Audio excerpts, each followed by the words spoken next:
कहा जाता था कि जिस किसी के पास वह कंगन होगा वह कर्ण पिचांजनी के क्रोध का शिकार बनेगा। दादी की कहानी ने मेरे अंदर एक नई जिज्ञासा जगा दी। मैं उस कंगन को ढूंढना चाहता था। मुझे वीरेंद्र की हड्डियों के साथ वह चांदी का कंगन भी मिला। कंगन ठंडा था और उस पर वीरेंद्र का नाम धुंधला सा दिखाई दे रहा था। मैंने कंगन को उठाया।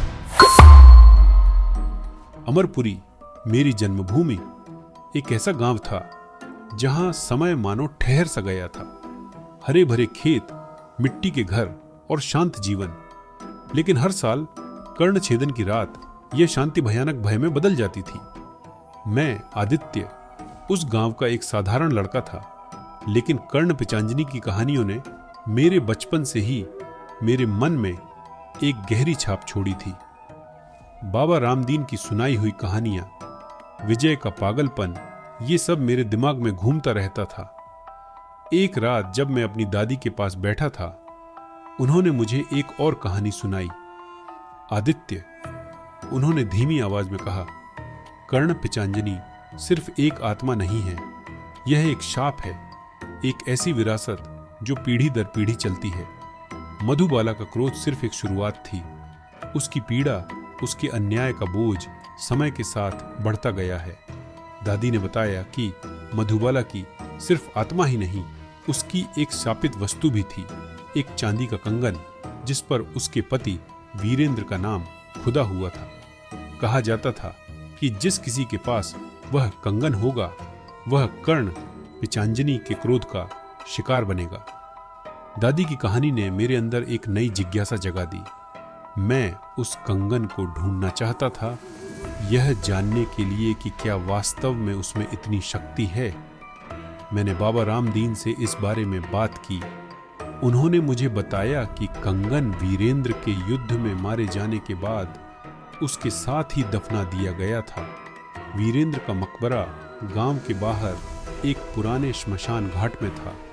वह जगह डरावनी थी जहां पुराने बरगद के पेड़ भूतियां छाया डालते थे। मैंने हिम्मत जुटाई और एक रात मशाल लेकर श्मशान घाट की ओर निकल पड़ा। मकबरे के पास पहुंचकर मैंने खुदाई शुरू कर दी। मिट्टी गीली और ठंडी थी। घंटों की मेहनत के बाद मुझे एक लकड़ी का संदूक मिला। संदूक खोलते ही मुझे वीरेंद्र की हड्डियों के साथ वह चांदी का कंगन भी मिला। कंगन ठंडा था और उस पर वीरेंद्र का नाम धुंधला सा दिखाई दे रहा था। मैंने कंगन को उठाया और अचानक मुझे एक तेज ठंडक महसूस हुई। हवा में एक अजीब सी गंध फैल गई। मैं डर गया और कंगन को लेकर गांव की ओर भागा। गांव पहुंचकर मैंने कंगन को बाबा रामदीन को दिखाया। उन्होंने कंगन को देखकर कहा, यह वही कंगन है, यह शापित है आदित्य, इसे तुरंत वापस मकबरे में रख दो। लेकिन मेरे अंदर एक अजीब सी उत्सुकता थी। मैं कंगन की शक्ति को महसूस करना चाहता था। मैंने बाबा रामदीन की बात नहीं मानी और कंगन को अपने पास रख लिया। उस रात मुझे अजीब सपने आने लगे। मधुबाला की चीखें, वीरेंद्र का युद्ध में मरना और एक काली छाया जो मेरा पीछा कर रही थी। अगली सुबह मैं थका हुआ और डरा हुआ उठा। उस दिन से मेरे साथ अजीब घटनाएं होने लगी। चीजें अपने आप हिलने लगती, मुझे अजीब आवाजें सुनाई देती और हर समय मुझे लगता कि कोई मेरा पीछा कर रहा है।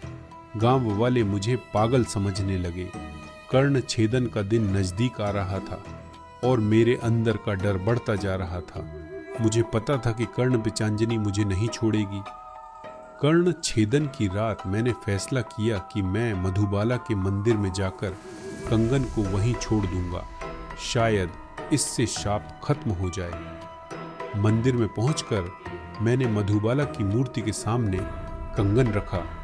तभी एक तेज हवा चली और मंदिर के दरवाजे अपने आप बंद हो गए। मुझे मधुबाला की चीख सुनाई दी और एक काली छाया मेरे सामने प्रकट हुई।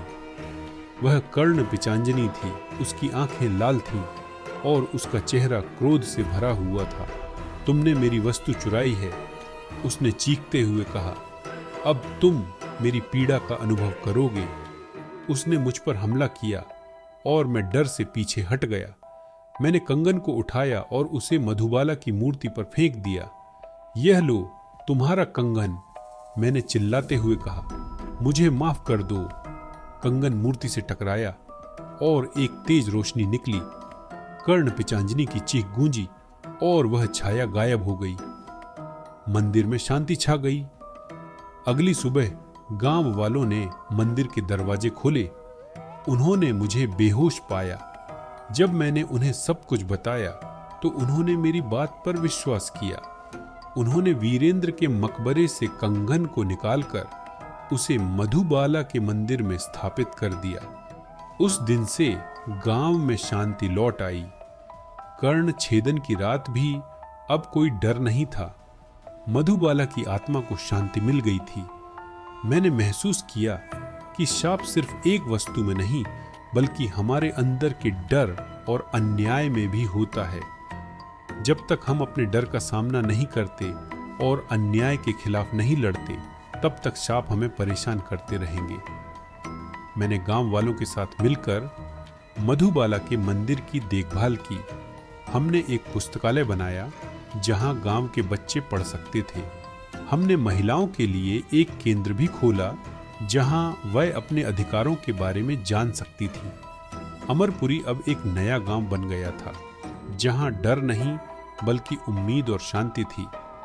कर्ण पिचांजनी की कहानी अब एक चेतावनी थी, एक याद दिलाती थी कि अन्याय और क्रोध कभी भी सुख नहीं लाते।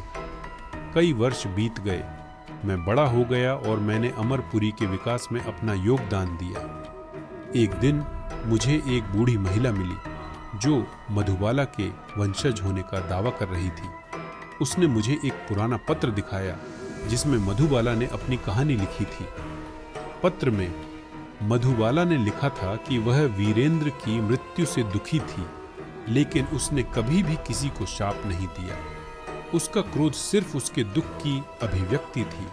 उसने लिखा था कि वह चाहती थी कि लोग उसके दुख से सीखें और अन्याय के खिलाफ लड़ें। मुझे एहसास हुआ कि कर्ण पिचांजनी की कहानी को गलत समझा गया था।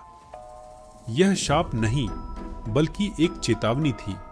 मधुबाला चाहती थी कि लोग अपने डर का सामना करें और अन्याय के खिलाफ खड़े हों। मैंने उस बूढ़ी महिला को पत्र दिया और उसे बताया कि मधुबाला की आत्मा को शांति मिल गई है। उसने मुझे धन्यवाद दिया और कहा कि अब मधुबाला की विरासत का अंत हो गया है।